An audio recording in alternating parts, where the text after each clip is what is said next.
বর্ষা সক্রিয় দক্ষিণবঙ্গের সর্বত্র সারা সপ্তাহ ধরেই বিক্ষিপ্তভাবে হালকা থেকে মাঝারি বৃষ্টি হতে পারে বলে জানিয়েছে আলিপুর আবহাওয়া দফতর।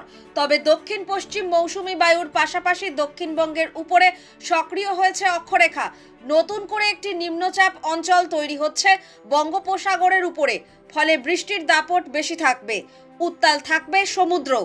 মৎস্যজীবীদের জন্য আলাদা করে এখনই সতর্কতা জারি করেনি হাওয়া অফিস, তবে সমুদ্রে ঝোড়ো হাওয়ার পূর্বাভাস দেওয়া হয়েছে। সেই অনুযায়ী মৎস্যজীবীদের সাবধান থাকতেও বলা হয়েছে। আগামী সপ্তাহের শুরুতেই দক্ষিণবঙ্গের 6টি জেলায় ভারী থেকে অতি ভারী বৃষ্টির সতর্কতা জারি করা হয়েছে। সোমবার অতি ভারী বৃষ্টি হতে পারে হুগলি, পূর্ব মেদিনীপুর, পশ্চিম মেদিনীপুর, ঝাড়গ্রাম, বাঁকুড়ায়। এছাড়া উত্তর 24 পরগনায় রবিবার অতি ভারী বর্ষণের সম্ভাবনা রয়েছে।